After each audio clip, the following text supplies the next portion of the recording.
Okay guys, I think we're gonna go ahead and start, and we might have some latecomers, so just make sure you hop on the stream here on my screen share.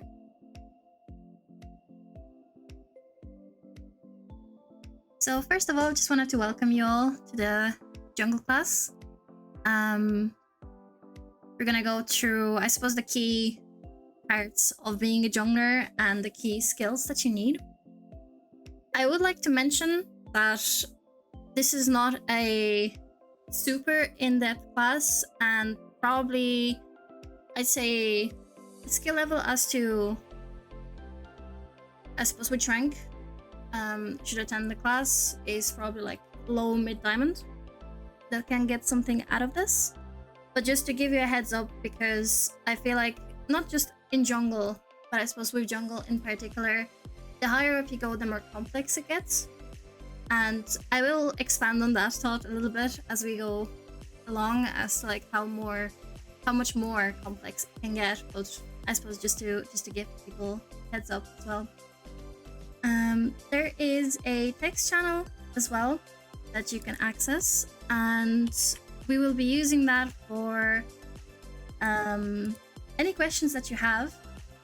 We will have a Q&A time at the end where you can just ask anything. But if you have any questions regarding what I'm talking about in the meantime, feel free to go ahead and type it there. I will also have one small exercise for you where I would like you to basically answer a question for me. So you're really welcome to try.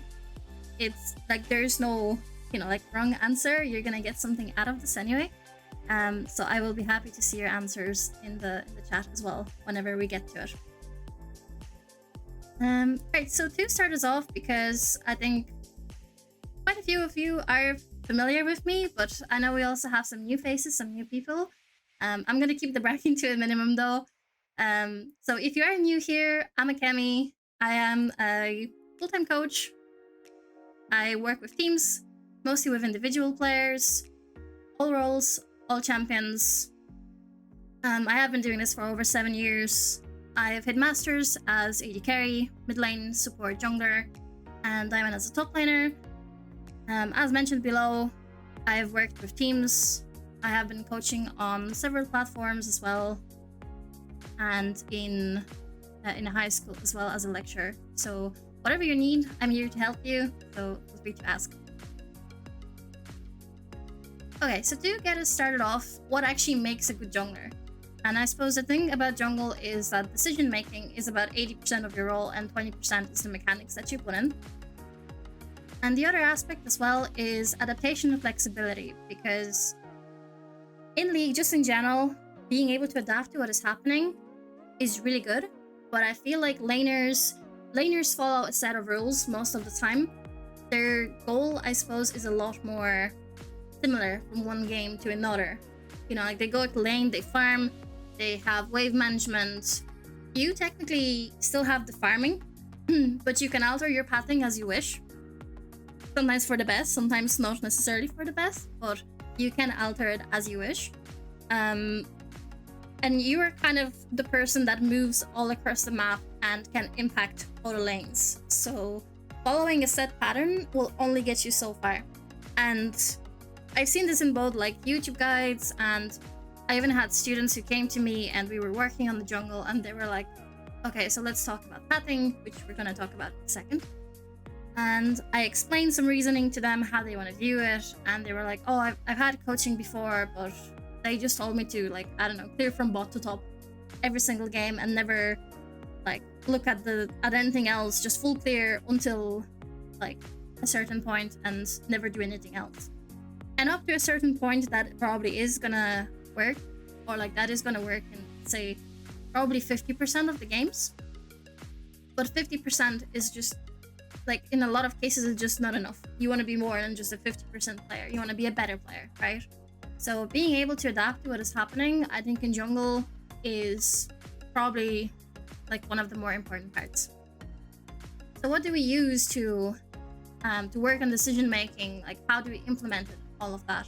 So the first part is planning ahead, and it's something that kind of gets easier as you do it. So you kind of start off with planning your first few minutes of the game, and then you kind of continue on. The more ahead that you can plan, generally the better, because it gives you a better perspective. But for a lot of junglers, what you really want to do is try and plan for like the next minute ahead. And if you can do that, you're already pretty much ahead of probably like 80% of junglers in your elo. So that's a start. The second thing is camera control and map awareness. So because decision making plays such a big role, you need to get as much information as you can to make the best call. Like if you don't see stuff, you're not going to be able to make the best call. You can only make a decision based on what you see. And it goes the same for map awareness, checking your minimap. What else you can use is jungle tracking and keeping up your tempo. So we're not going to go into detail on jungle tracking today. But for those of you who are familiar with jungle tracking, that do jungle tracking, it's also going to be very, very useful. So let's start off with early game planning, because I think this is the most crucial part for junglers. Like, not just junglers, but junglers specifically, because this is the part that is going to set the tone for your mid-game, late game. This is the part where you have probably the most influence when it comes to it, right? So generally when people are telling me how they view the game, it's, you know, based on some guide, or they're like, oh, I always start on this camp, or I always start on top side and always go bot, or, you know, sometimes they go a little bit too in-depth almost when it comes to it. So the first thing I recommend to think about is, how is your 1v1 with the enemy jungler? Because this is the part that you kind of control, right? So I'm going to talk a little bit about like lane priority in a second, and matchups, and who you want to help in general. But those are variables that you're not guaranteed to control, because your teammates might do random stuff, right? So for example, with lane priority, we should say that, oh, this lane should have lane priority. Like, I don't know, let's say we have like Caitlyn Lux in bot lane. It's a lane that should be pushing pretty much all the time. But it's something that's a lot more reliable the higher up you go in ranks. Whereas the lower you are, the less reliable it becomes. It's more coin flippy, because yes, in theory, it should give you lane priority, but maybe they just messed everything up. And I don't know, enemies had some sort of like engage support Nautilus or something, and you know, your laners got hooked multiple times, they lost a lot of HP, and because they're low, they can no longer shove the wave for you. So you would actually end up losing the lane priority. So it's not a guarantee, because it's not really up to you. Who you want to snowball as well. So you might have an idea of, for example, I really want to gank top lane. Top lane is the lane that I want to play for. Cool. The problem with ganking top lane immediately on your first clear might be that it puts you on the same side of the map as the enemy jungler, and in a 1v1 it might be a case that you don't want to bump into them. So certain junglers are obviously weaker than others at level 3, level 4, and it is something that you should consider. So when you look at your 1v1, you want to try and establish whether you want to pass towards the enemy jungle or away from them. Are you strong enough to fight them if they show up? Are you kind of even? Or are you just flat out losing, and if they invade you, you're probably just done, you know? So that is the first part that I feel like should influence your decision making on your pathing, especially, like I said, in lower ranks where you can't really rely on your teammates to do the right thing for you and assist you when you need them to. So think about that first, because you can still play for top, but you don't have to do it on your very first clear. You might path from top to bottom, get a reset, and then play for top side. And in the meantime, the enemy jungler might be bot, and you kind of split them up, and you're able to use that to make a play topside without being threatened by the enemy jungler. So the 1v1 matchup is probably the best thing to start off with. Then you can consider lane matchups for potential priority, which is basically just asking yourself who has a better wave clear. If you have experience with lanes, you might also have an idea of who is losing. It's okay if you don't. Not all junglers have this sort of idea. Some junglers are more experienced, some are less. And if you are unsure, you can just think about it in a sense of, okay, who has better wave clear? Like, what's in their kit? Because certain champions are more likely to push than others, right? Again, bringing up something like, I don't know, Xerath and Katarina in mid lane, right? Xerath naturally should have the push based on his spells, because of just his skill set. Now, like I said, it does not guarantee that they will have the lane priority because that can be altered by, like pretty much just player error. So it's not something that you can fully rely on, but it is something that you can consider as well. So then the last step is considering who you want to gank and when. So by when, we're going back to what I said earlier, is that you don't necessarily have to do it on your first clear. You don't have to do it straight after 3 camps. So there might be cases where, yes, that is exactly like what you want to do. You want to gank them early. You might want to just do 3 camps if your champion allows you to do so. Or maybe after the first clear. Or another thing that you can consider as well is, do you want to gank them pre or after they hit level 6? Because certain lanes will be a lot easier or a lot harder to gank past a certain point. So I have some examples that I want to show you, and I would like to talk you through the first one and the second one a little bit. And then on the third one, I would basically like you to tell me what do you think the jungler should do. So this is our first sample draft that we have here, and we are basically looking from Vi's perspective. So we're playing blue side here. So we have Darius, Syndra, Ashe, and Rick. So now if you look back on the enemy team, this is where we have to think about how we're going to plan. So their bot lane is relatively safe. We do have the Ashe, we do have the Rakan, but they also have Thresh who can look to disengage us, he can play the Lantern, they have Ezreal with the E, so early ganks are not very reliable. Now, it doesn't mean that it's completely impossible, because they might just be overextending under your tower and you might still be able to get them, but just flat out looking at it, it's probably not the easiest lane to gank before you hit level 6. Now, after level 6, I think it's just like free ganks, right? Because we're gonna have Vi ultimate, we're gonna have Ashe arrow, we're gonna have Rakan ultimate, his W. And the Thresh and Ezreal against those 3 abilities, unless we flat out miss everything, like the Ashe arrow doesn't connect and Rakan never hits anything, you should be perfectly fine to get a lot of stuff done after 6. Like, you're at very least killing Thresh, and maybe after you kill Thresh, you can still dive the Ezreal. But I'm pretty sure with the tools that you have, you're probably more than capable of killing both of them. If we look at mid lane, you have a pretty good setup with Syndra if she lands the stun. Ahri pre-6 is very easy target. Now you can obviously still fail at it, like you can get charmed, Syndra misses her stun, so there is room for mistakes, but it's a matchup that you can go for pre-6. Because once Ahri gets ult, you're probably not killing her unless she's overstaying. If we look at top lane, you have Darius, which is a very snowbally top laner, and you have Illaoi.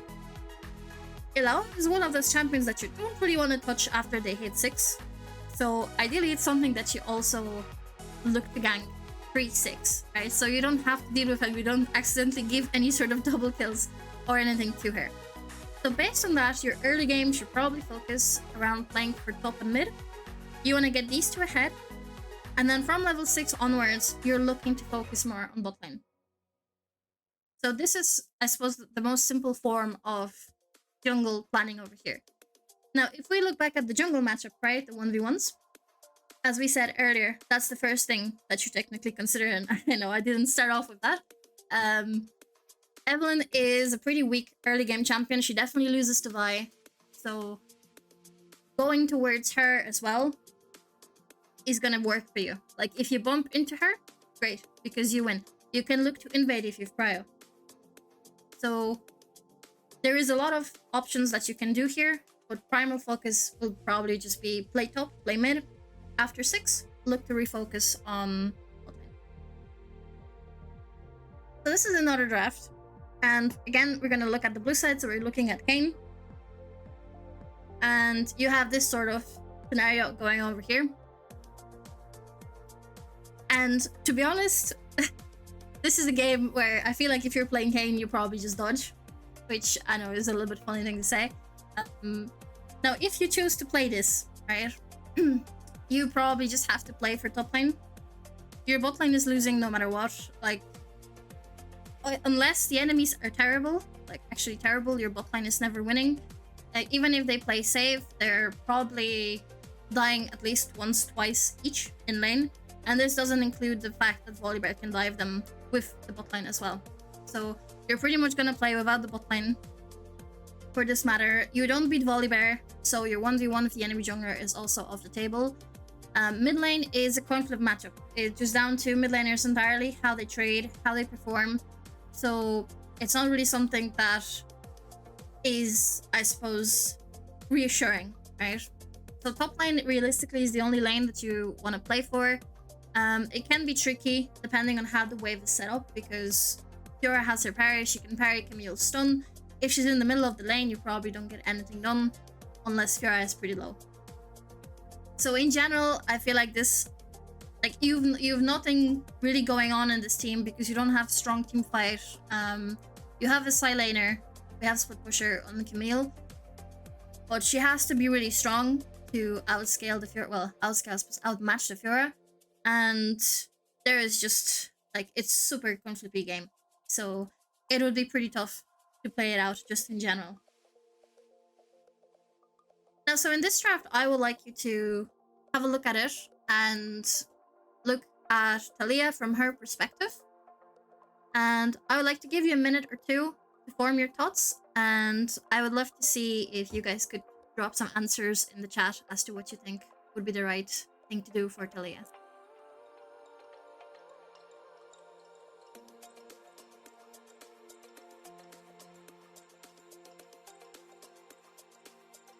Dodge, okay. Pray, okay. But like, let's say you can dodge this. You already dodged twice today. You have to play this.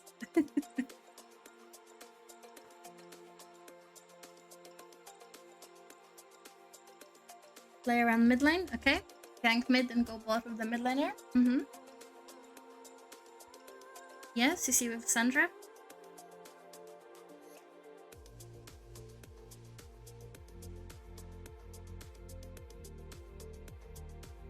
Camille Fiora volatile matchup, good path for her.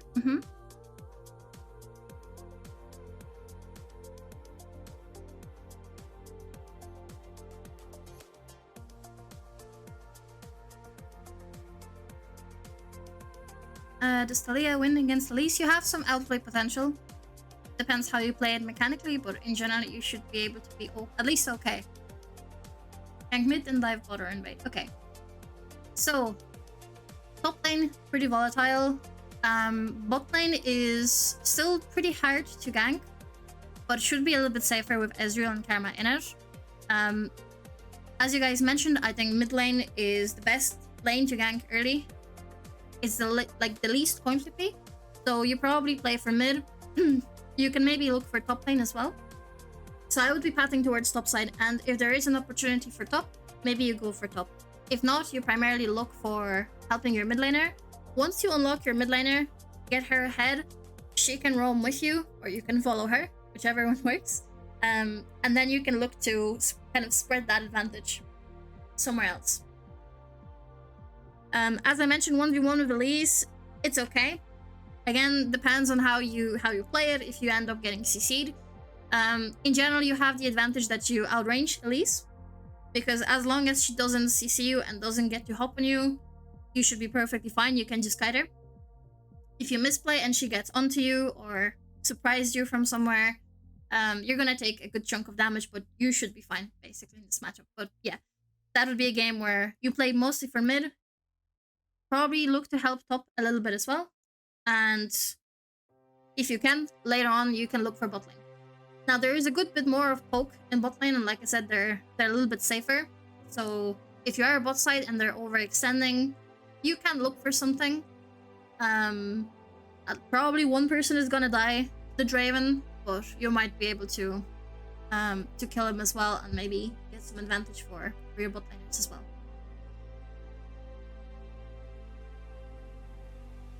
Okay, so how do we practice this, right? First thing is you can just look back at some of your previous games and kind of rethink about the drafts that you had and how you approach them, and how you would approach them now, because some of I suppose some of your views on it might be a little bit different as well. So trying to think about it for yourself. Obviously, try and pay more attention to planning in your future games. Once you are in your champion select for ranked especially, you should focus up. You should think about what you're gonna do, as we spoke before. I do Q&A sessions in Discord. Feel free to ask, feel free to drop a draft, being like, hey, I'm not sure what I should have done here. I'm very happy to help. Obviously, you can also get one-on-one coaching with me, and then we go over like the entire game.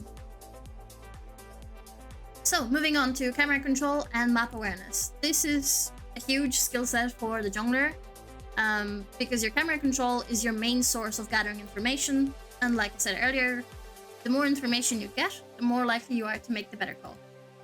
Minimap provides you with some information, but not all of it, and it's just often not enough to make the best possible call.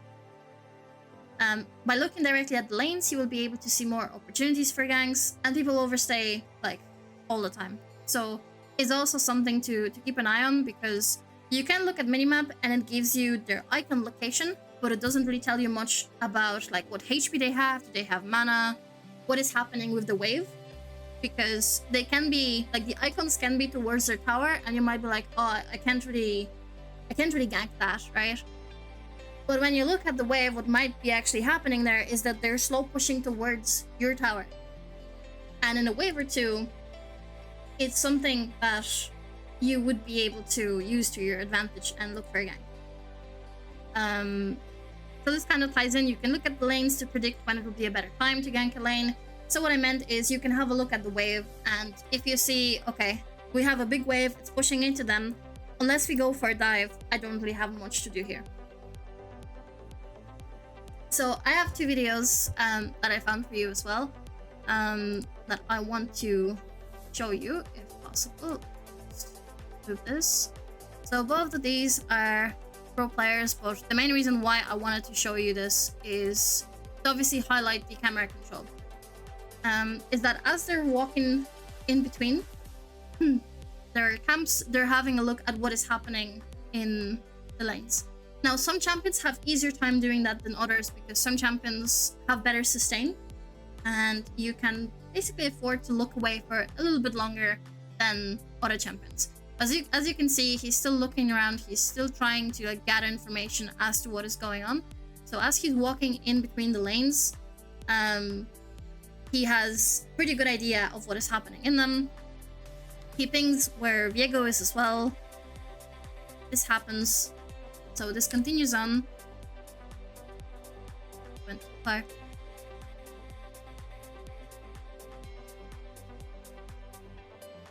So he goes for his first clear. Keeps on doing that.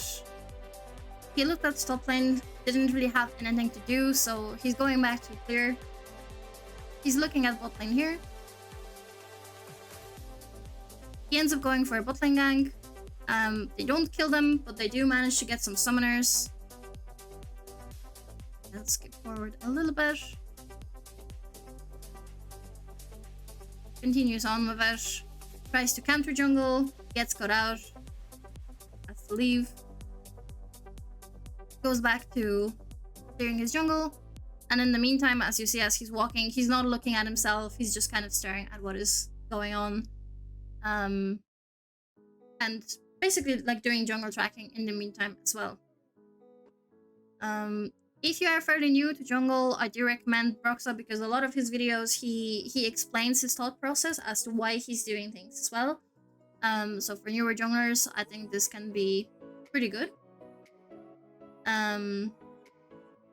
So that's one video, and then I'll show you another one. These are on YouTube. If you want, I can link them after the session as well, so you can have a look yourselves at the full games if that's what you want to do. This one is owners from P1. So he ends up playing Lee. He ends up just going again. It's a very similar thing. He just ends up looking at the lanes as he's doing his camps, and this helps him to plan ahead as to what he's actually gonna do, because it's really nice to have this idea of, oh, I'm gonna do this, this, and this to begin with, but obviously whatever happens in game is gonna be different. It can change up your plan, which is why you need to be flexible with your ideas as to what you want to do. So, like I said, this is just primarily to show you how in between the camps, they use the camera. And this is something that all junglers should be doing. I've seen junglers that have locked camera on themselves. They see very little. And like they don't see half of the game. At least. Or sometimes even more. And you obviously cannot make a really good call with that. Like there will be some plays that just kind of work. But that's more coincidence rather than you being proactive and making that happen. I really enjoy his content, very helpful. Yes, I agree because a lot of streamers, they don't actually talk about their thought process or like explain why they do certain things. So I feel like for people learning jungle, Roxa is actually pretty good to listen to. And he's very calm. Yeah, that's also true. No, so for your camera control, you can either use your mouse to click on the minimap, or you can use the F keys, as you might have heard about. So F1, F2, F3, etc.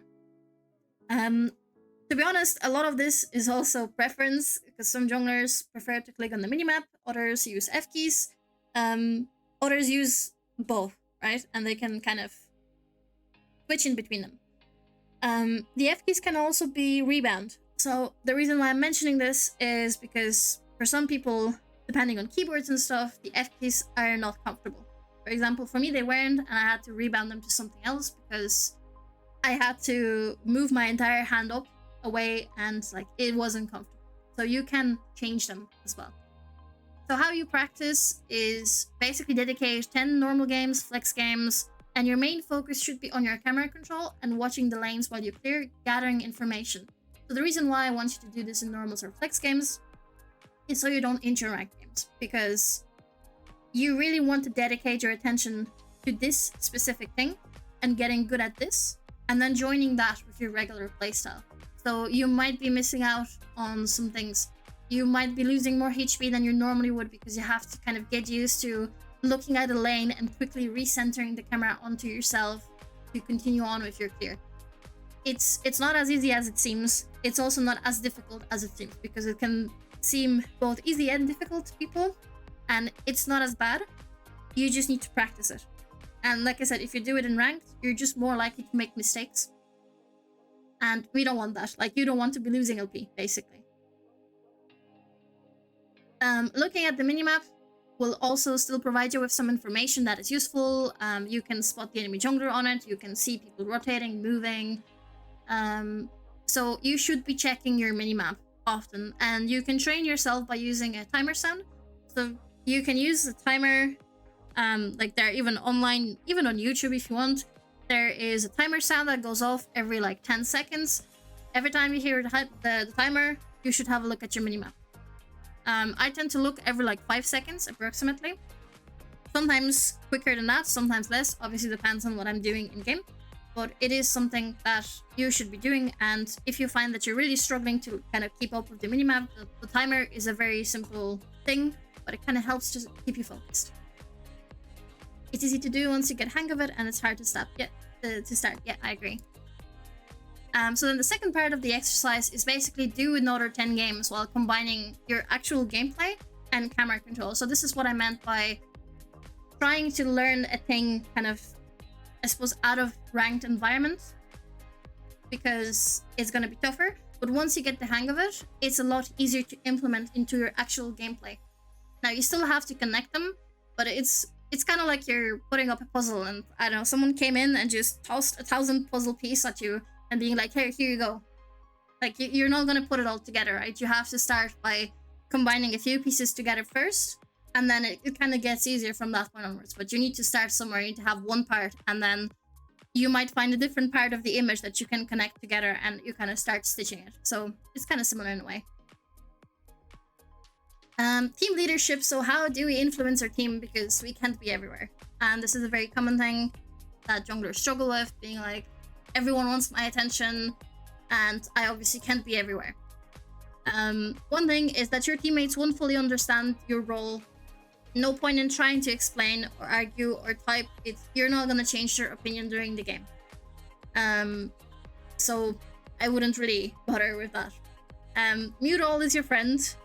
Like, especially some people have stronger mentality and they don't necessarily have to mute all from the start. But in general, I find that this is something that helps just to basically stay focused, because about 90% of what you see in the chat is not useful. Especially like the lower ranks, like below, I suppose, like master.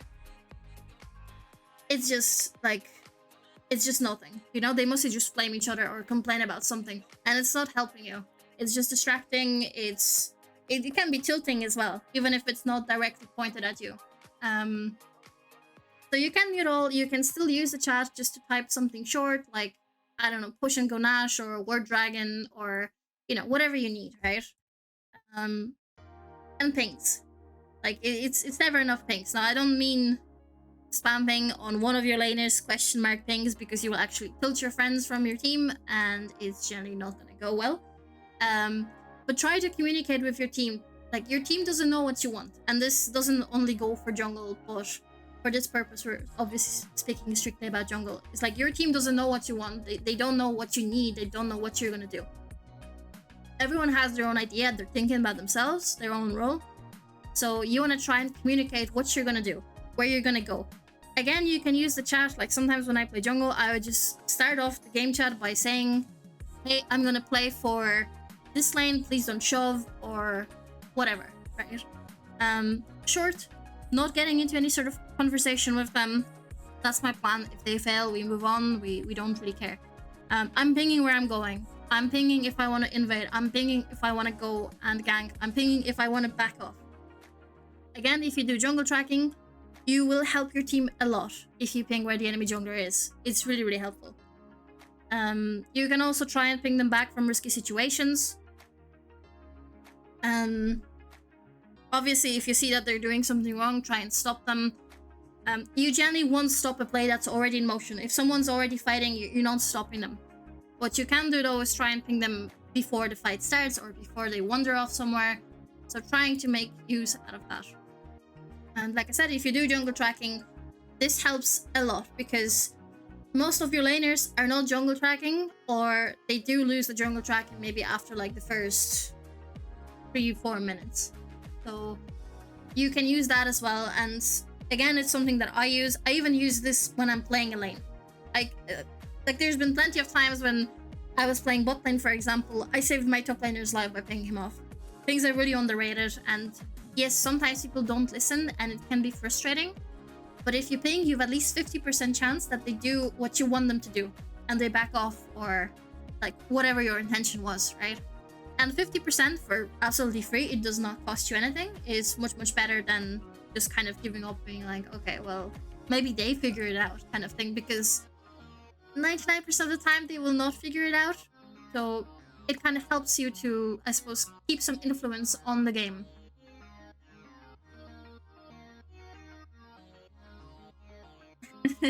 Yeah, thankfully we don't have to. Right, so for priorities, and like I said earlier, this is something that can change depending on your champion as well as your elo. So early game junglers will generally look to fight more and gank more, while scaling junglers will look to just power farm either until level 6 or the first item. And they will only step away from that farm if there is a really good, reliable opportunity to get something done. The higher up you go, the more priorities can change, because they will have bigger consequences. So one of the things that you notice when you go up in ranks is, yes, people improve mechanically a bit, but the main aspect that changes is that you get punished more for mistakes, because they recognize your mistakes more and they know a better course of action to punish you for them. So for example, in lower ranks, you can get away with a very cheesy level 2, level 3, like top lane gank, without losing your bot side camps. But in higher rank, it might just lock you out of farming bot side camps for a long while. So it can be a case where you're like, okay, I'm gonna start top and I'm gonna path towards bot side because bot lane is my win condition. This is what I want to play for. And let's say you spot being like, oh, enemy top laner is doing whatever, and I can actually go and gank them while the enemy jungler is starting bot side. So you go and do that, and the enemy jungler is like, okay, you know what? Now I'm gonna go and take all of your bot side camps. Now, if your top lane ganks works, maybe you're able to retrieve some of those camps from his top side. If it fails, you're in probably the worst possible spot that you could be. but it can still kind of lock you out from playing for bottom, which was supposed to be like your win condition. And it can get progressively worse the higher up you go. So by default in solo queue, the priority order would be something like, first, you want to try and prioritize ganks or any dives if you see opportunities. If there is none, look to take objectives. If there is none that you can take, whether they're just not on the map or you don't feel like you have good conditions to take them, focus on maybe counter jungling if you are stronger than the enemy jungler, or if you are jungle tracking them and you know for a fact that you're not going to bump into them. You can also counter gank, or if you can't do any of those, just prioritize farming.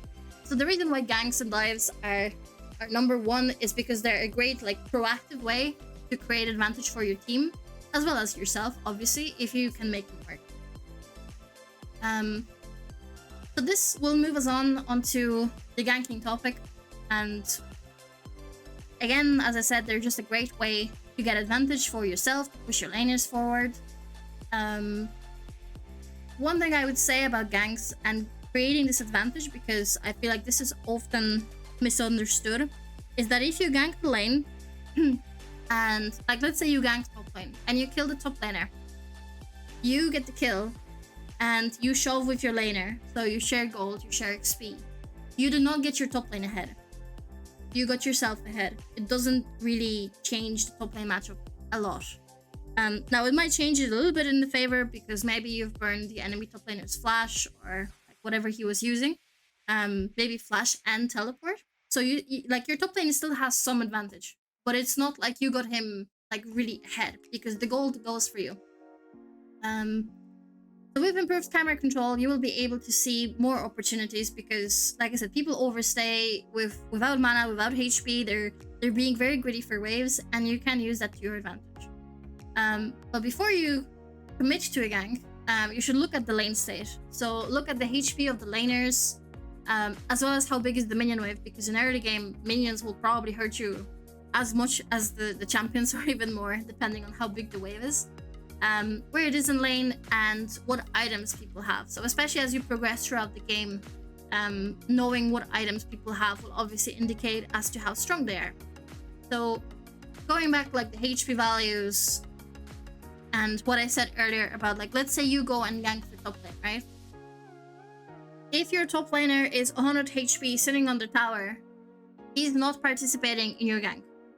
If he does, he probably dies, and in that case, going back to what I said, if you take the kill on the enemy top laner, but your top laner died with a wave under his tower, that's absolutely not worth for your top laner. Okay, you probably still helped him out in some way, because he could have got dove under tower and maybe he doesn't trade anything for it. But it is something to consider that ideally your top laner probably does not even participate in this gank. And if they don't participate, then you have to look at the person you're about to gank, being like, okay, am I okay if I do this by myself? Because sometimes with certain champions you might look at it and be like, actually, maybe not. Maybe I don't want to do it solo. And sometimes it's easier to just I suppose back up your laner and let them farm under tower. If they get dove, maybe then you kind of make a play.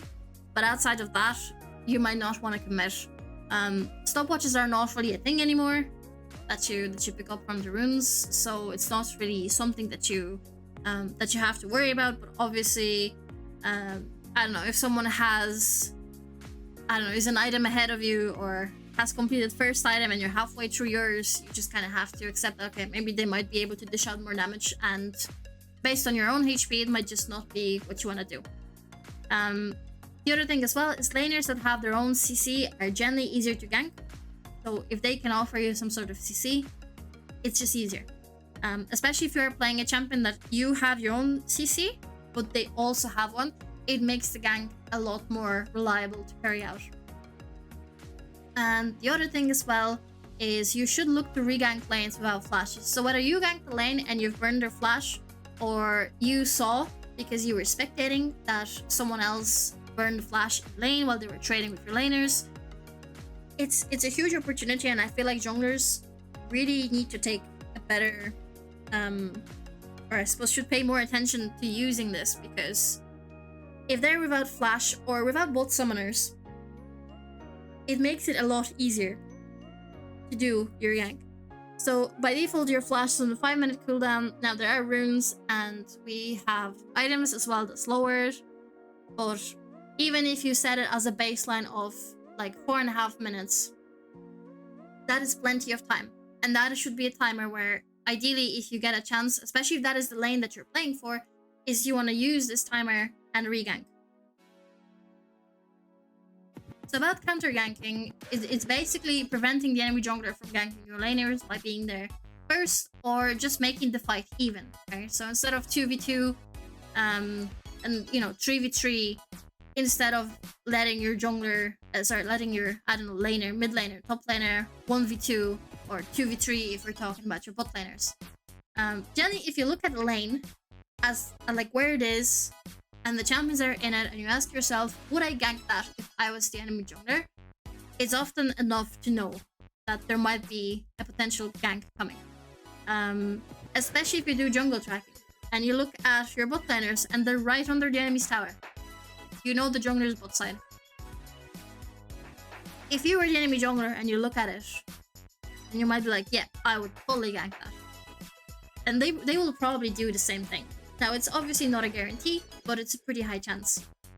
So it's something that you can look to counter. It's also something that you can do when your lanes are shoving hard, because it makes them a very easy target for enemy ganks. Sometimes you might not be able to dive.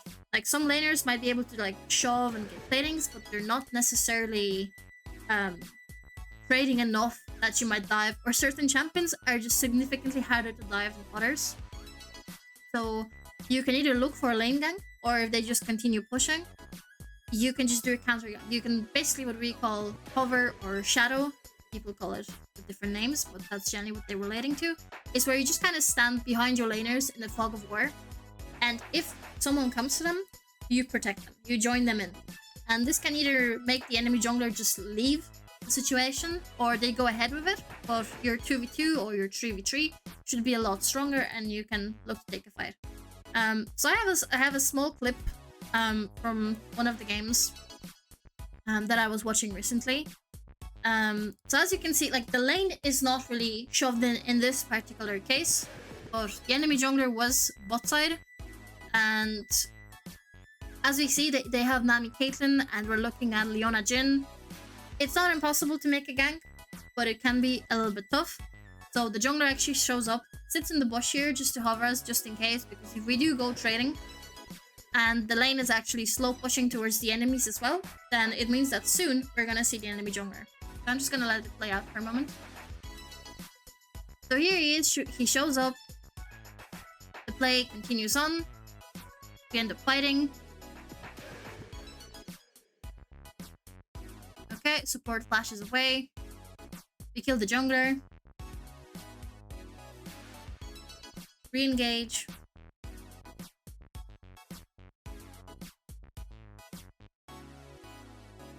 The fight kind of continues on. They kill the Nami. I think Caitlyn ends up flashing and killing the Jhin.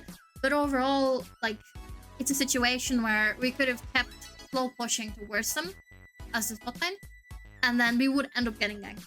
So Graves being there helps quite a lot, because we can obviously take this fight, and for the most part, it's pretty favorable.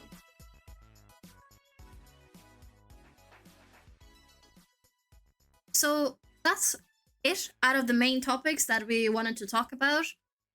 So we're gonna do a little bit of Q&A time.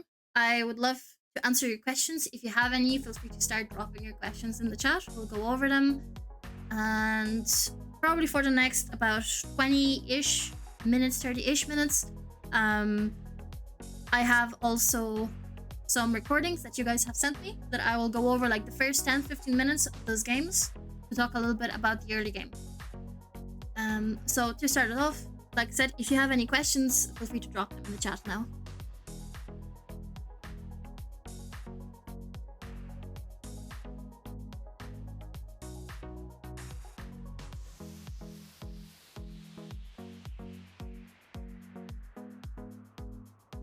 Wondering about the best way to use Smite in jungle clears. Should you hold onto it for buffs, for healing yourself, or just use it on cooldown?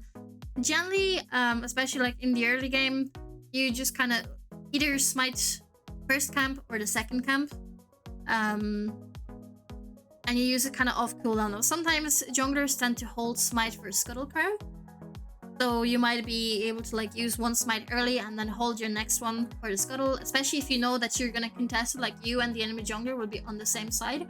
You might want to hold it for that. Outside of that, it doesn't really matter. You just kind of use it off cooldown to speed up your clear for the most part. Again, if you have objectives coming up like Dragon, Heralds, Void Grubs, or obviously Nash later on, you want to keep a charge of your smite up for those ones. But yeah, in the early game, it just kind of helps you to speed things up. What kind of champ is Nidalee? Full clear level 3 or what else? Nidalee is a pretty aggressive jungler. Obviously, if you're good with your spears, looking at Yankos here. You can full clear, but you can also go aggressive. I think how you decide to treat Nidalee depends on what it is in the game, like champion-wise, because I've seen plenty of Nidalees invade the enemy jungler and just fight them because they're so strong, and you can do so much with her early on.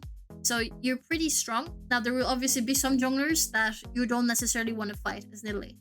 I've seen Nidalees who just go for like early ganks. I've seen Nidalees that full clear. So in general, she is pretty strong in the early game, so you can look for things. And like I said, especially if you have laners with CC, I think Nidalee works really well. Or if people overextend and push towards your tower, Nidalee is also great at those. You can even go for dives. You can use the spear across the walls and stuff. So you can do a lot with Nidalee, but I would probably say you want to try and be active unless there's literally nothing that you can do.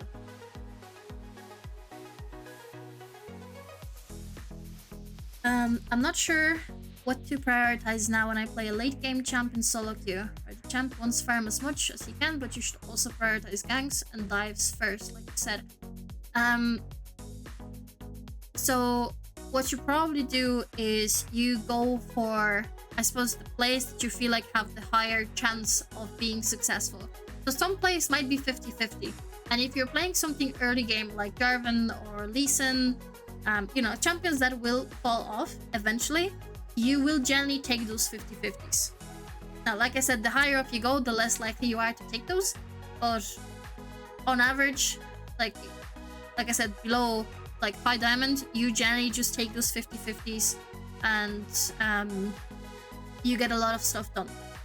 If you are playing a power farm jungler, you go for plays that you feel like have at least 70% chance, that there is a really high chance that we make this work. It has to pay off because it is delaying your clear. So if you see a play and you're like, it's kind of point flippy, now there might be some cases where you still choose to go for it, but I'd say you probably be like, maybe I just prioritize the camp that is like a sure source of gold. Okay, so what we're gonna do is we're gonna take about a 5-minute break. If you have any questions that come up in the meantime, feel free to type them. I'm just gonna quickly grab a drink, and then we're gonna do those game reviews. Like I said, they should be about probably maybe like half an hour-ish. So yeah, I will be right back. Okay, let's see. Okay, in higher elo, people will be able to make better decisions. I'm currently in gold 4 though, and was wondering how to do things or lead the team if the team doesn't listen or everyone just does their own stuff, which, as we all know, can happen regularly. Let's say you have mid and bot cryo and you're low. Want to do Drake because enemy jungler is dead. Mid and bot recall, so you're on alone because the timers early are really low now. Are you just giving up the objective then and try later, or not at all? Doesn't feel like going for them. It might be the case where there's two things. So one is maybe you should have been there a little bit sooner. So maybe you should have skipped one camp and gone to Dragon a little bit earlier. Especially if you spectate your team and you're like, okay, let's say bot lane was fighting, right? And they killed the enemies or mid lane or whatever. If your laners are really low, they're gonna need a reset as well pretty soon. You might just not have enough time for it. If you feel like okay, the enemy jungler is dead, and you know, lanes have prio, but then they end up resetting, you probably shouldn't go ahead with the dragon. You can ask your laners to stay, but it might just not be a good thing for your laners in general to delay their resets.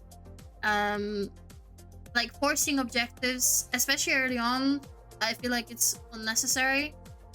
Like having the first dragon, for example, is really nice, but it should only be something that you like. You don't have to lose things for it. And sometimes, you know, you might be able to like ping your bot lane off the reset to do the dragon with you, but then it really messes up the lane because they didn't get a reset in at the right time and they overstay, and then they get ganked because the enemy jungler is bot side as well. So in that case, if you feel like, okay, you're losing prio and you would be there by yourself, and you know, like the enemy jungler might show up, might spot you on dragon, you would obviously lose HP because you're tanking dragon. It might just be better to just leave it. If your bot lane or like your laners just in general reset when you're halfway through the dragon, you might just commit to it and finish it off.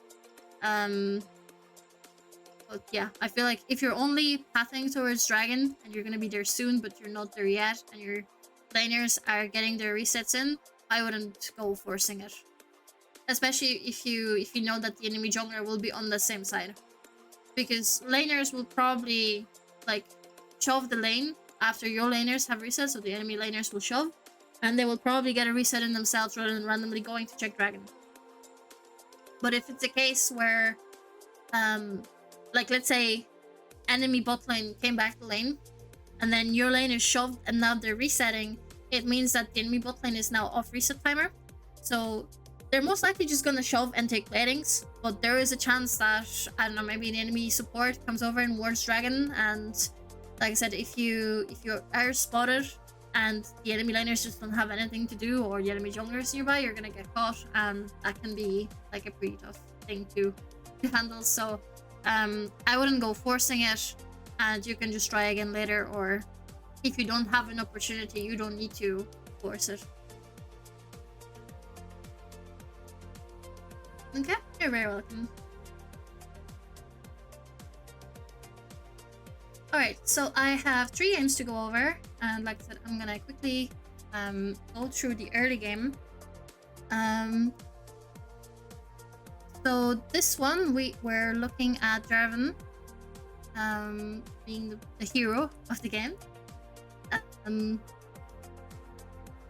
So looking at the matchups, mid lane might be potential to get a gank in, but very heavily dependent on where it is happening in the lane, how low the Katarina is. Like Syndra should have a push, so you might not get a very good opportunity. Katarina is also pretty mobile, so can leave some room for outplay.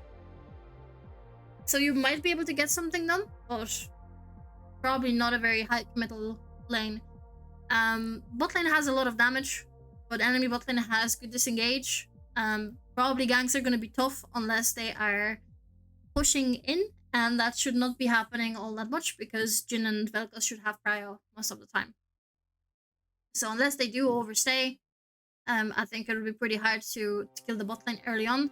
Probably after 6 you're guaranteed a kill, but pre-6 I think you probably just play primarily top lane and maybe look for something mid if people overstay. You're playing Jarvan, so you can be pretty aggressive early on and look for plays. So I had a look at this video already, and I think there was just one thing that I wanted to mention about the early game, so I'm gonna fast forward a little bit.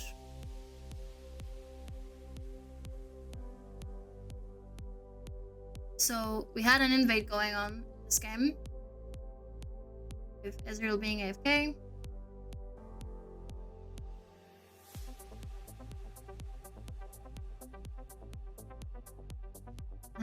So I think this was the game where you started off from bot lane and went upwards, which I think kind of aligns with what I said earlier, is you probably just play for top early on, look for opportunities mid, if not, just continue, like your clear reset, head upwards again. So early on, I think was fine. You do that.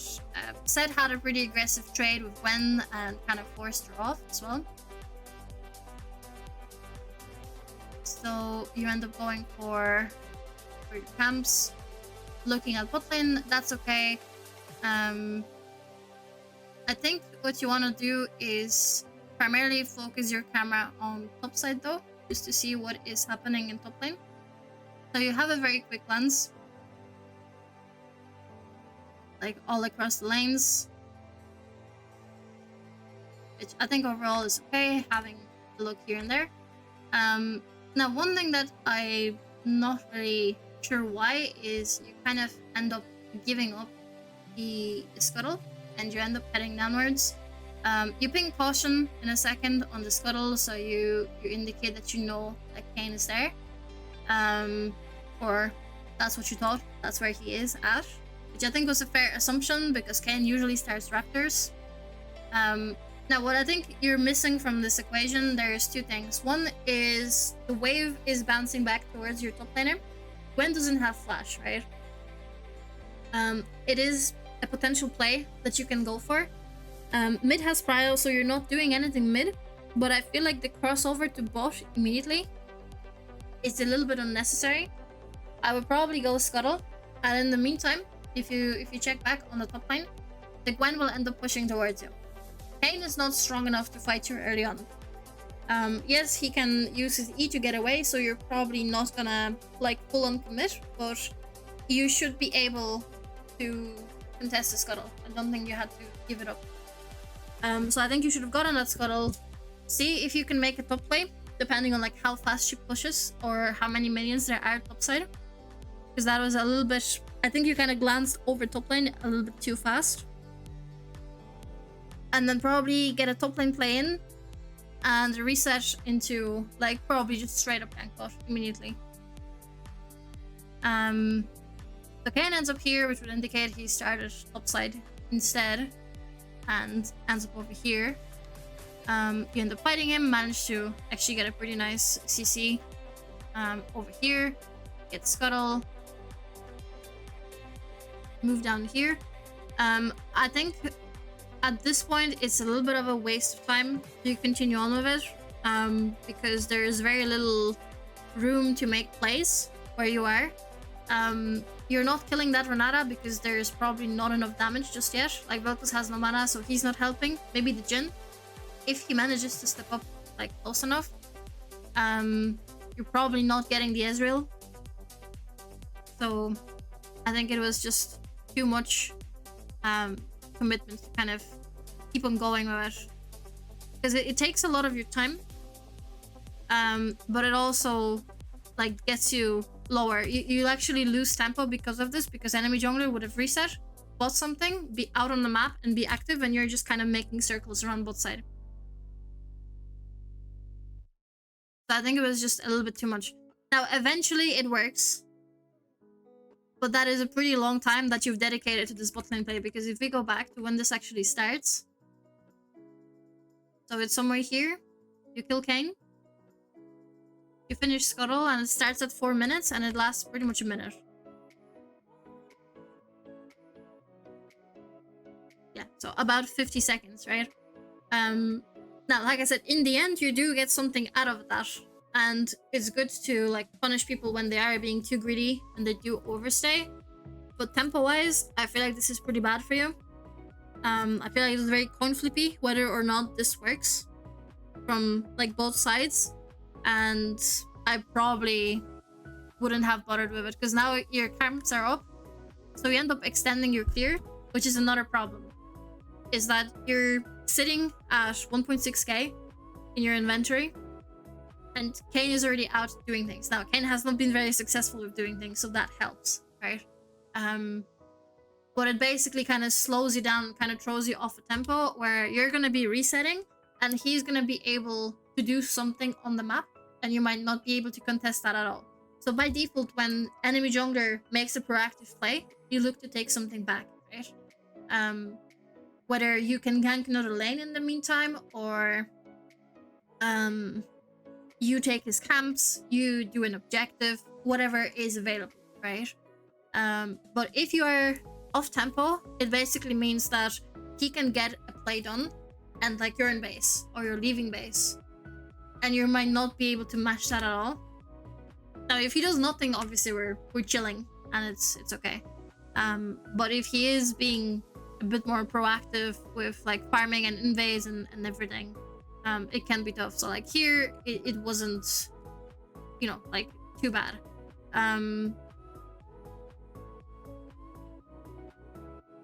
Head back topside. At least the wave is in a better position, but they're playing pretty safe. You don't have a lot of engage. It feels a little bit like a waste of time. I probably would have just taken your camps, head topside, look at the top lane. Your set seems to be doing well. The only thing you might have to do is just help him out a little bit, like once or twice, and he might be perfectly fine by himself later on. I think you go for play here. I think she dies in the end because you burn her flash. And Syndra finishes her off.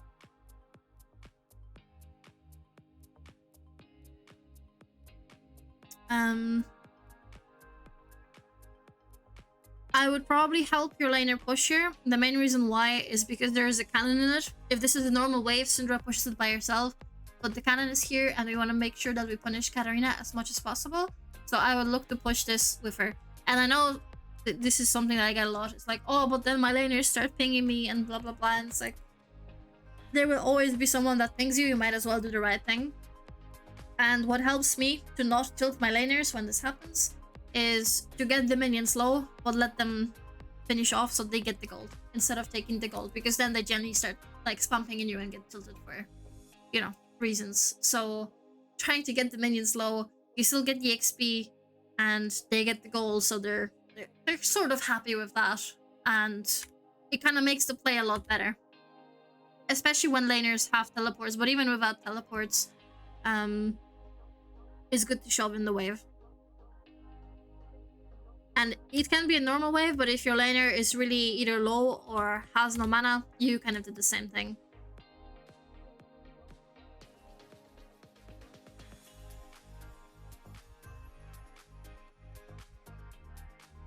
Okay, so you go grubs. I think going grubs is a little bit risky, just because you currently don't have top prio and your mid laner is on a reset. So Katarina has a free move right now. She's either gonna go bot or she's gonna come to you. And we don't really know that. So starting these is a little bit risky. If you wanna still start them anyway, if you feel confident, you can also try and like start them and drag them towards the back. So at least if someone's walking by, because if this Katarina is just walking up to check and she sees this, she obviously knows you're on it. If Kane shows up, you know, they can try and contest for a moment. And if you're playing with randoms, which I'm assuming they were, you're not guaranteed that they're going to move on time.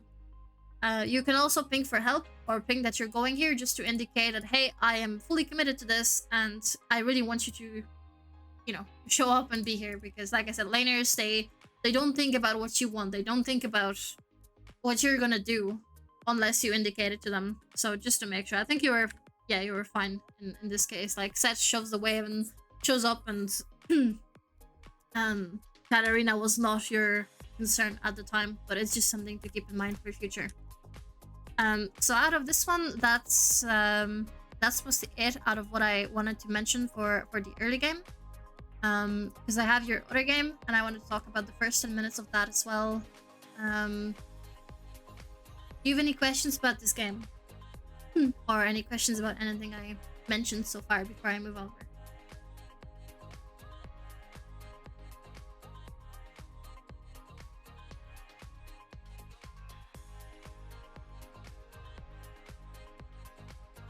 No? We happy?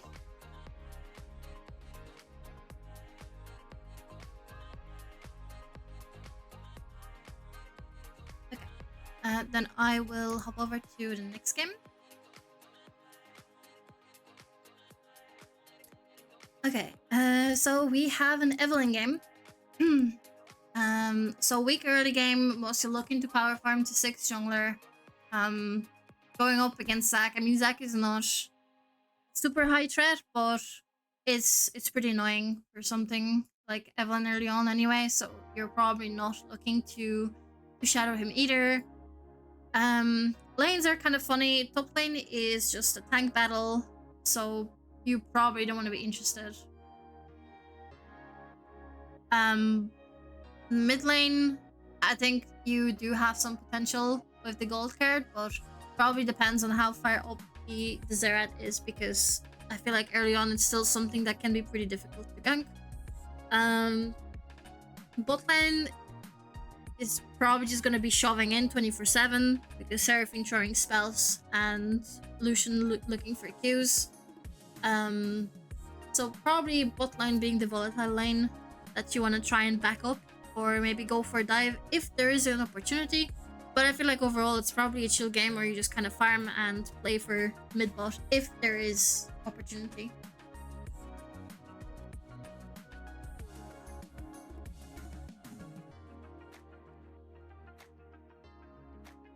And remember, guys, I did this to show you how not to play so we have good content. Appreciate it. We appreciate your sacrifice.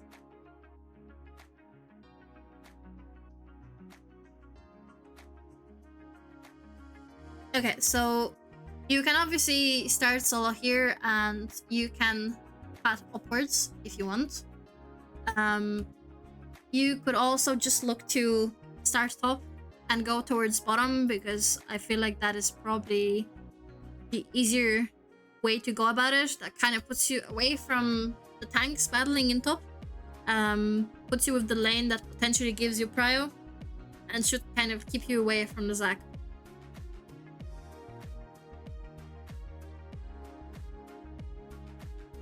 If you are starting solo because you may not want to ask your laner for a leash, you can also start wolves on Evelyn. It's kind of a similar idea as starting raptors as well, so you can do that. Or you can just ask the Malphite for a small leash. Some of the laners are still willing to do so.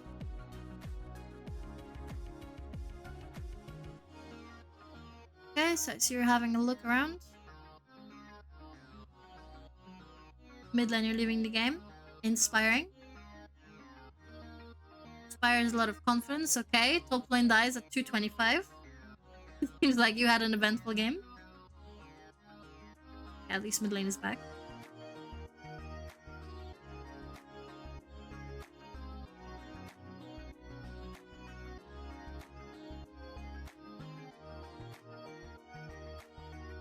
Also a small tip is with the camera control, prioritize looking at lanes that you're close to. So there's nothing wrong with looking at bot if you've already looked at other lanes and you have time to spare.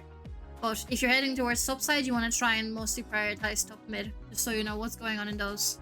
And if obviously there's nothing interesting, like, you know, for example, top lane you didn't have a laner for a moment, then there is no point in staring at it.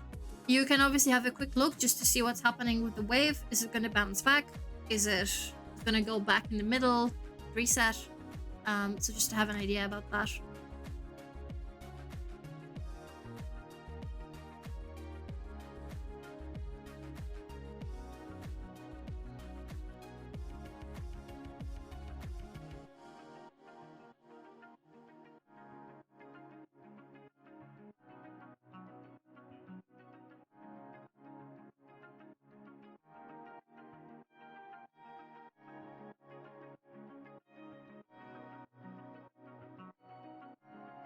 Okay. So in general, this feels a little bit forced. I mean, it gets super close. So in all fairness, you didn't make a try, but I think the only thing that you could do top, if you really dedicate, if you're already here, is just to help him push this, help him crash, because he's really low and he has no mana. So something bad is always going to happen when you see your laners overstaying like this. They're pretty much always going to die, and you won't be able to ping him back off this because there's a cannon in front of him, and laners will not leave a cannon no matter what you tell them to do. So you can show up, but I would probably just focus on crashing the wave rather than like fully on committing to this. Because you see here, you're resetting, but the lane is actually in the point where like if you complete this reset, which you should, because I feel like you're really wasting time over here, is then you have next wave coming in and your top laner is stuck here, and it only gets progressively worse with the HP and stuff. So now you help him, but I feel like you yourself, you've wasted a lot of time, and like your bot side camps could be gone for this, or like they should be gone. You're not done wasting time? Okay. Oh no. Oh boy. I see you're super dedicated to this play. You just had something against the Scion. But yeah, basically your bot lane camps should be gone. If they're not, I think the enemy jungler kind of entered a little bit. You should find yourself. So, yeah, okay. He did not take them. But you should find yourself without these camps. Maybe he was worried because he didn't have botlane prio, but in general, I think it's not the best thing. There's no point in overcommitting. The other tip as well kind of relates to pathing is generally, especially when you're leaving base and you have camps up like these, is to path towards the outer corner one, towards the edge of your minimap, because it generally makes transition better. Because if you're here, you look at bot, you look at mid, and you make a decision if you're gonna go anywhere. If you're not going anywhere, you move here, again, you look. If there is no opportunity, you transition. And then your transition and your clear is a lot more time and gold efficient. Because if you do this now, then you walk down, you're kind of locked into making a play here. Because otherwise, you've walked down here, and maybe you loop around like this, and if there is something to do mid, maybe you do it. If not, then you kind of have to make this little loop, and then you end up here, and this might be gone as well, so you don't even know if you're gonna go for this. And it just kind of helps to keep the clear a little bit more like efficient, I suppose.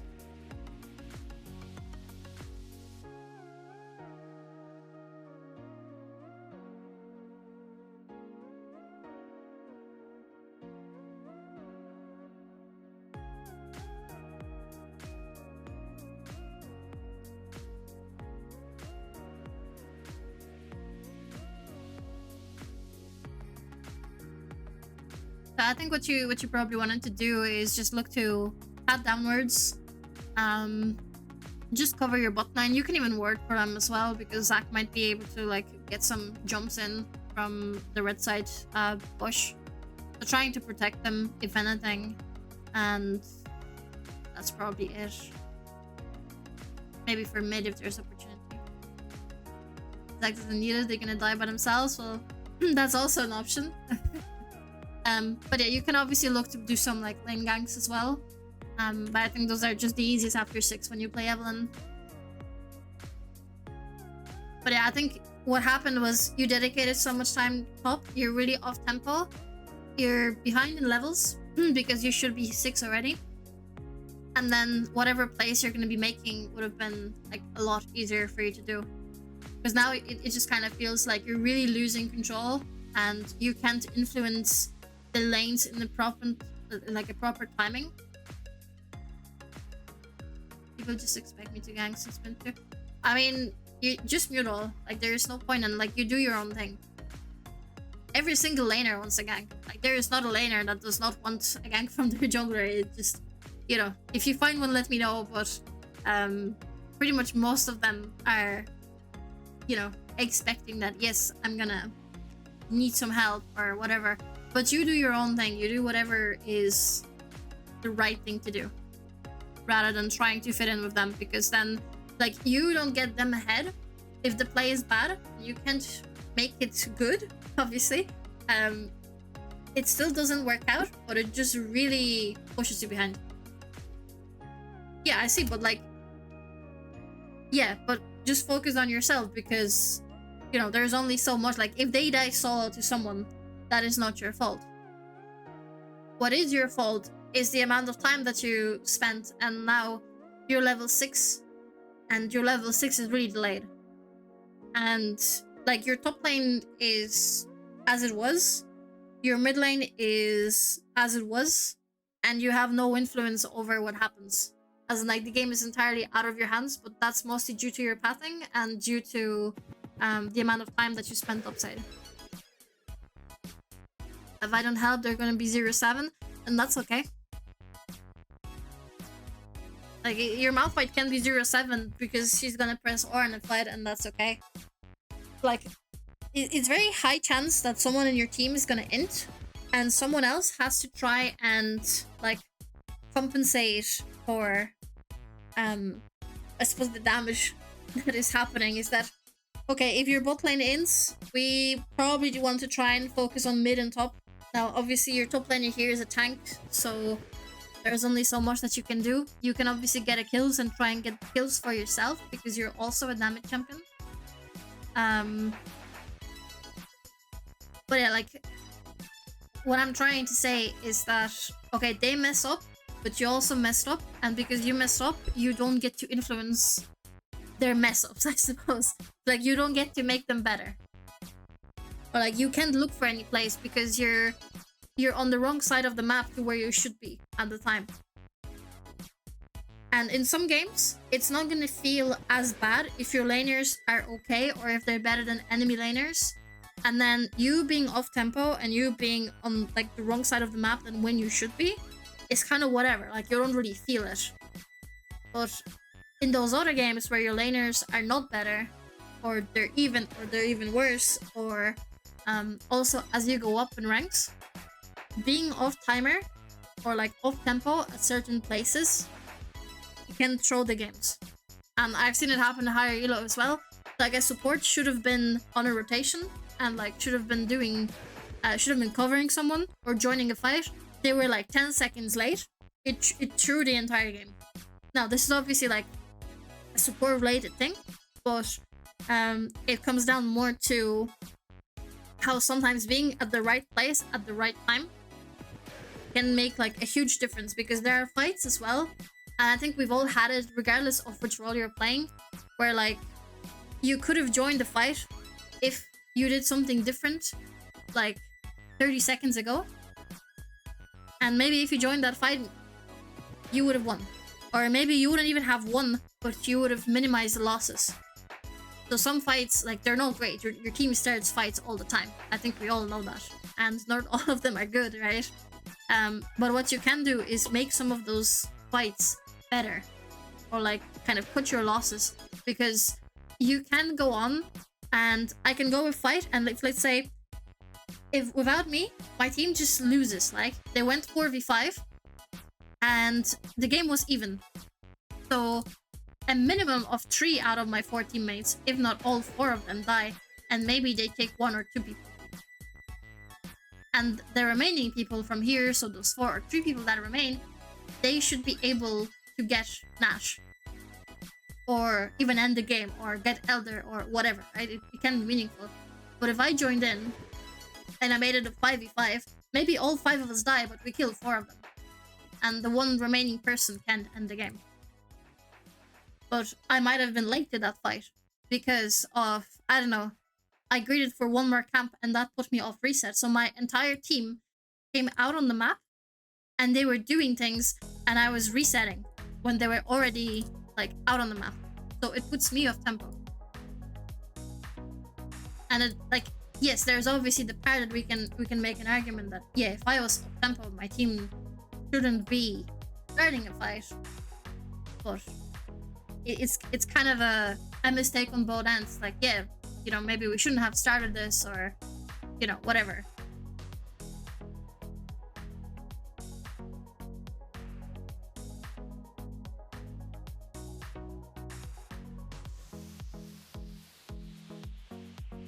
It's my team, so often both teams do that.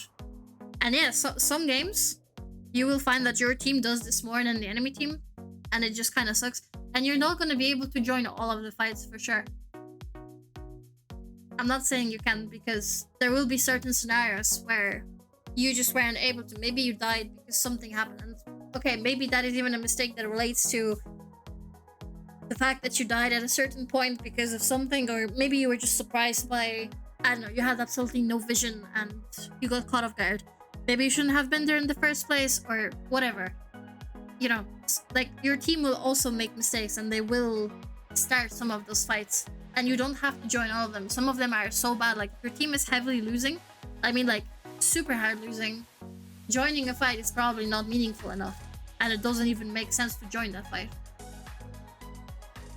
But what I'm trying to say is that you're really off tempo. So you can't do anything about, like, whatever, you know, what they're doing. And I know it's not helping if they die by themselves in lanes. Like, it's a tough situation for a jungler to be in. It's just that some of those fights you might have been able to influence. But you obviously can't influence whatever happens in X lane if you're on the other side of the map. And the thing is that if you're on the other side of the map and you're not getting anything done, then that kind of really sucks, because you lose this control.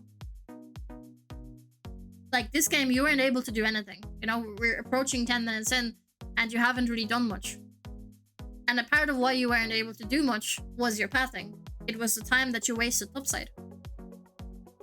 And then you dedicated so much time to this that you're not even, like, looking at all of the opportunities that you could have gotten, like, around bot side. I mean, yeah, they just, like, you know, they were shoving on their tower. They ended up losing 2v2. That is obviously, they're bad. I'm not saying that you're responsible for the 2v2. It's just that you could have tried to prevent some of those plays, or join them and make them better, and maybe one person, I don't know, maybe our support dies but we kill their bot lane, or maybe go for dives after 6. Because you can go in with your ult, and you might be able to, like, you know, start tanking, use your ult to get out. You obviously have the execute, and blah blah blah blah blah. Or even if you don't go for a dive, you might be able to go through lane. You might be able to go for something. But your level 6 was heavily delayed, and you're kind of like in the middle of nowhere for a lot of this game. Not all of it, but a lot of it. So it makes it very hard to get any sort of influence on the laners.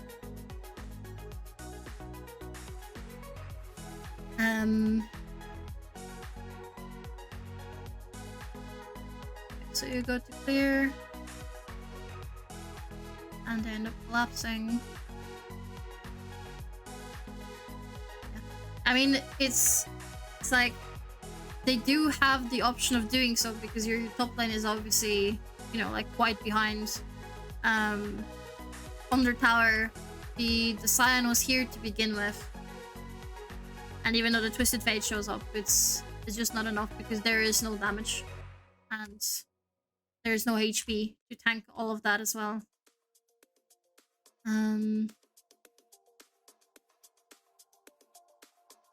But yeah, I'm gonna stop with this one here. Do you have any other questions about anything we spoke about this game?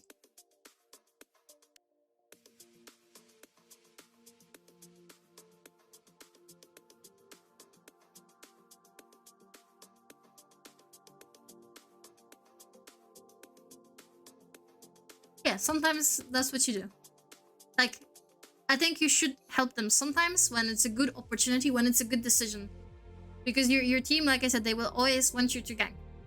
That's just kind of how it goes. And every single laner wants your attention. Every single laner thinks that they can carry if the jungler helps. And they obviously can't. And you can split yourself and be everywhere. You have to commit to, you know, whatever you deem is the right course of action in that game, and just kind of stick to that.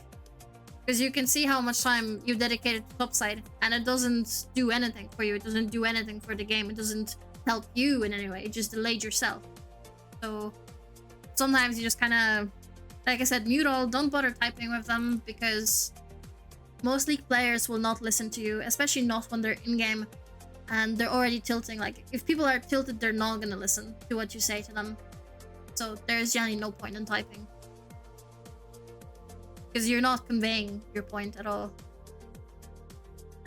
Right, so let me start up the last game, which is in League Clients. So I will quickly restart the screen share here.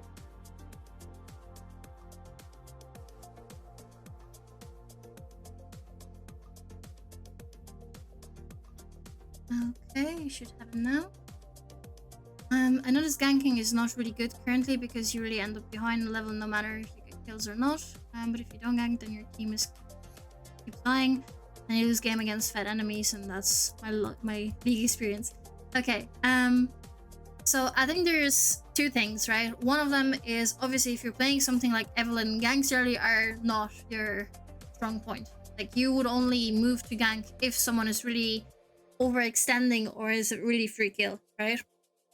The other thing is that I suppose some of those plays you might be overcommitting to because you're under that impression of like, oh, if I don't help him, or I don't know, he pings or he types and I need to do something because he's gonna complain, and like you might end up not actually thinking about what is a good place for you to be in. And like all ganks and farming, it needs to be balanced in between them, right? And generally when it doesn't get balanced is when you're going for the wrong place. Now, sometimes and those games do happen where you might be like a really high tempo game where a lot of things are happening and you might be like, okay, I gank bot and then I go do scuttle and I'm like, oh, there's a gank mid. So you cross over mid and then you might be like, okay, now I can go and actually get top lane scuttle because I have prio on lanes. And you go there and I don't know, you end up fighting with the enemy jungler and there's a fight and, you know, then you're too low, so you reset. And in theory, all you have really found in the meantime was 2 skull crabs. So occasionally those like really high tempo games happen. But I feel like about 80-90% of the time, it's a case of balancing out the ganks, like going for the right type of ganks that have higher probability of happening. And like I said, depends what jungler you're playing as well, because you might be playing a power farming jungler and like your ganks early, like you saw in the Ellen this week. Like that Scion that you committed flash with, he was low. You just don't have damage.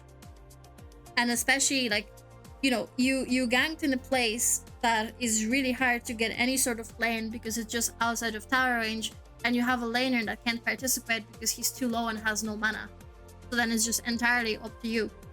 And then what you could have done, since you were already in that position, was, you know, just shove the wave, get your laner in a position when he can reset, you leave that lane and you don't come near it unless it's absolutely necessary or that is the only thing that you can do in the game.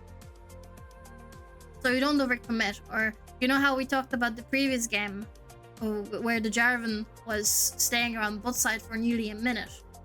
In that game, it works out, right? Because he doesn't really get punished for it.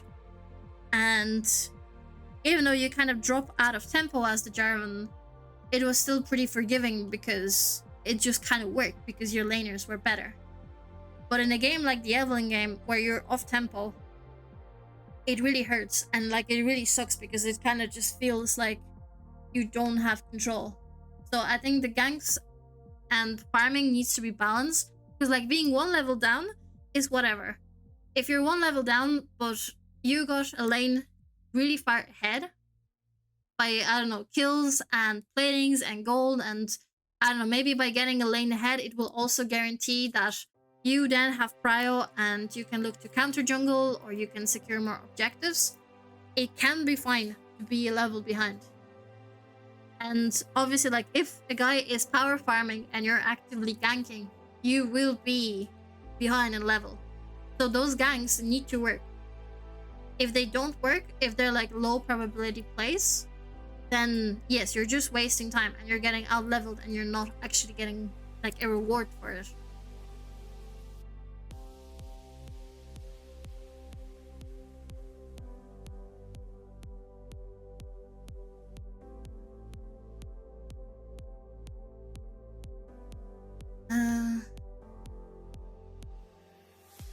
Applies to all roles, not to support. If I can roam and influence other lanes, then it's worth it. Yeah, it can be like supporters do that, and they like the AD carry gets solo XP in the meantime if the timer is good and you know they're like safe. From my experience, farming till 6 and the game ends with me being 24, but my laners are 0-12. Game is just lost no matter how much I try. Can do 1v5 as Evelyn if they group. I mean, there will be games like that, but personally, out of like all the coaching I did with people, in about 80% of those games, you could have done things differently, or like slightly differently to like increase the chances of getting ahead. And yeah, sure, like some games, like I said, is like you can do your absolute best and your teammates are gonna be like, you know, angry kids that they didn't get to be the main carry and they're upset, and like they're just gonna drag you down. Or some team comps just can be a lot harder to, you know, to play into as well. um Something as Evan, because you are an assassin, you can obviously burst people, but if they're grouping 24/7 and, you know, they either have a lot of CC or are pretty like high HP targets as well, it's gonna be rough. You kind of have to play for flanks, you have to play for picks, and it is tough. But I think there is still a lot of room for improvement, and I would just try and I know it's frustrating sometimes, and I'm not telling you like don't ever get tilted, because I think that's impossible. I think all players get tilted at some point. But for your own improvement, it's probably better to try and like block out what my team does and just focus entirely on yourself and like what I should be doing, what is the correct thing, like what I should be practicing and focusing on. And some games you're gonna lose, even if you do your absolute best, even if you just focus entirely on that. But that is the better approach to like actually winning more games, if you change your perspective and your approach to things. It's not gonna magically solve all of your games, because we've all had those games where team is just too heavy or refuses to cooperate. But I think there's also a lot of games where players kind of take a certain approach, and it's just like you can't win the game with that sort of approach. Yeah, sure, no problem. So this is the last game, and this is actually a game that I covered with a student a while ago. But I wanted to show it because this is a high elo game. This was, I mean, it's not super high elo, but I think it was like 300 LP master game. And I suppose it's, in a way, it's relatable because the game ended and the student was pretty pissed off with his teammates that they threw the game. And then we went over it, and it was kind of one of those games where I felt like he threw the entire game himself, and the laners worked with what they had, and it just wasn't enough, right? So I'm just gonna go back a little bit here to the loading screen, just to show the draft. So we have a very random auto-filled Kha'Zix mid, that obviously was a jungle main that got filled and decided to play Kha'Zix mid, out of all things. Jinx Milio, so scaling lane. We have the Jarvan being the hero. We have Vayne in the top side as well. So looking at this, and in general, I get this a lot, is when people pick Vayne top, it kind of defines where you should be playing, because Vayne top is a pick that can get really strong and can bully people, but it can be pretty easy to gank, because most of the time she ends up pushing in. And what you want to do is basically let your Vayne be obnoxious, let your Vayne do her thing, and just kind of protect her, or you can even dive with her, depending on, you know, who you're up against and what level we're at, and so on and so on. So we have this random Kha'Zix mid against Kennen. You have absolutely no wave clear with this Kha'Zix or anything going on, so it's probably not a lane that you want to look at. The guy's filled. It's a weird pick against Kennen, which is also a relatively safe pick. So you're not getting much done there. In bot lane, there's absolutely no engage. You might be able to get something done if they do end up pushing towards you and trying to get the Jinx ahead as well. But overall, it's a pretty, I suppose it's a tough game for a jungler, because you're kind of forced to play around the Vayne in the early on. Can be rewarding if the Vayne is good. And you can also look for some sort of bot lane plays early on as well. Probably, ideally, 3-6. And unfortunately, both of those lanes want to focus like 3-6 to try and get something set up. So I will fast forward this a little bit. And I think first thing that he starts off with was to kind of follow the app that he was using rather than thinking about where he should be going. So he starts red, so he's going away from the Vayne. So he goes for camps here. And then immediately once he's done with the camps, and this is warded, so he knows he's on vision, his first reaction is to walk down towards mid lane. And this wasn't before he even looked at mid lane. So as you can see, Kha'Zix is being pushed in, yes, but one, he's low in HP, and this is a pretty big wave to deal with, right? And because Kha'Zix level 2, he probably doesn't have the jump, so he can't kind of get through either. So this feels like a very weird decision, right? You hover over here, you take your mid laner's XP, you don't really get anything for that, as in like it's not a crossover to Scuttle. He looks over at top lane, which was a very close fight. Potentially something that he could have influenced, and I know starting bot side for Jarvan is a little bit, in a way, worse.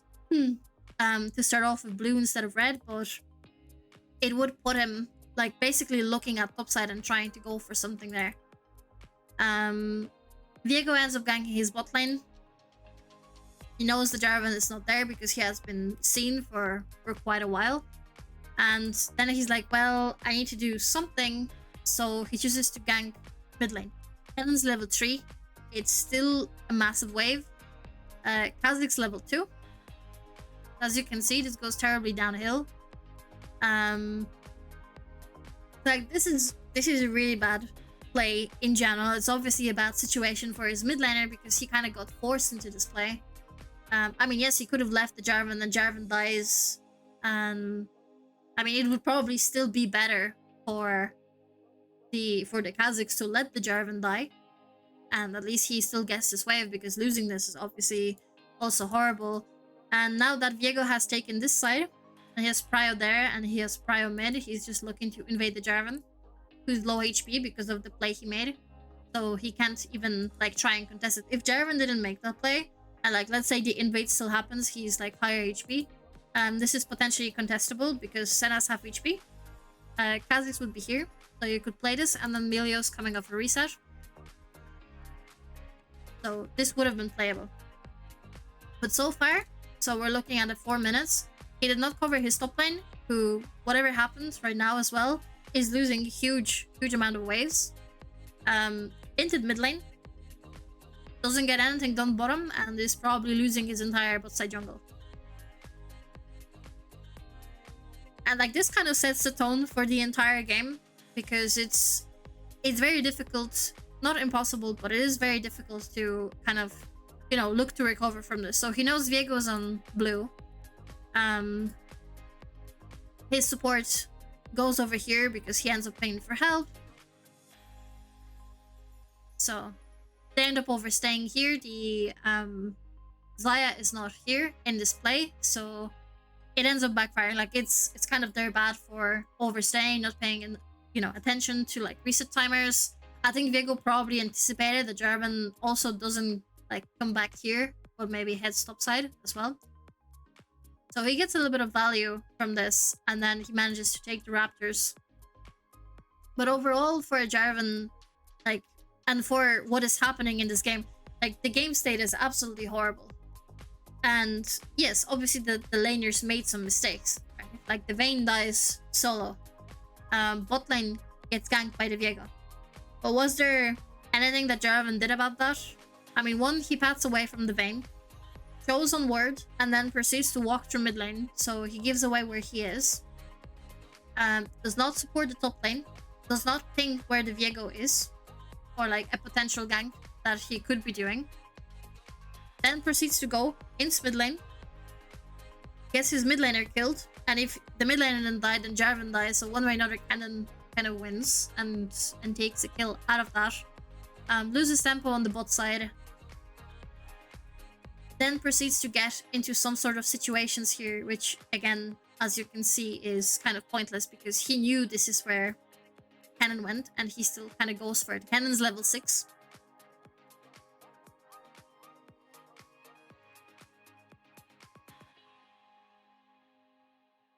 So he continues clearing, is obviously getting pretty low. He can get constantly invaded because of the fights that he takes.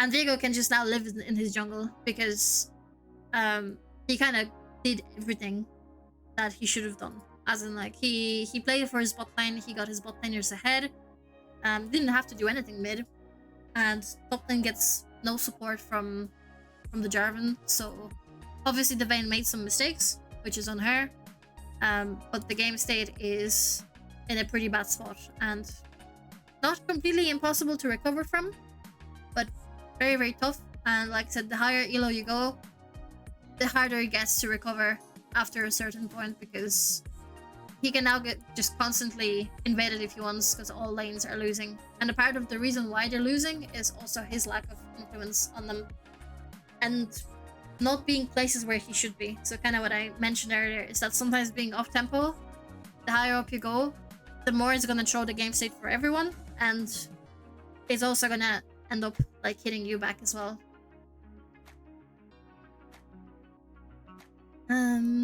So that was this one, and I think that is the last one for today that I wanted to show you. I got a couple of games in as well, but not all of them were as good to cover, so I ended up picking only these 3. Are there any more questions either about this game or any questions just in general before we finish up?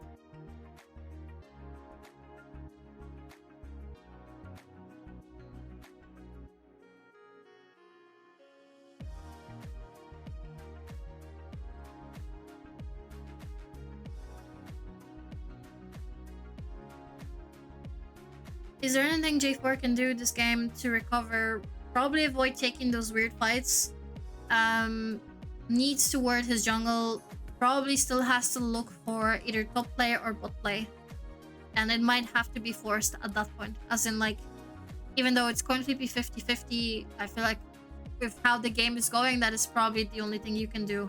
Either going through a lane gank, trying to kind of make a play that is in a way illogical, so it would not be expected at this elo as well. Trying to go for some sort of pick surprise and get some kills either for Jinx or Vayne and hope that they can carry. I think that's the only thing you can do. Try and protect your laners and try and play for either bot or top if there are opportunities.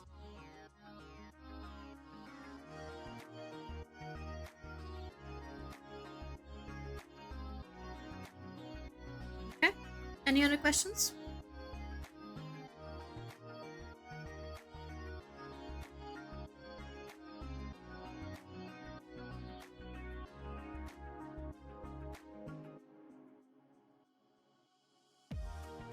Yeah, sure. No problem at all. Okay, guys, so that kind of brings us to the end. I hope you enjoyed the class. I hope it was valuable to you. And yeah, thanks again for tuning in, and I hope to see you again soon.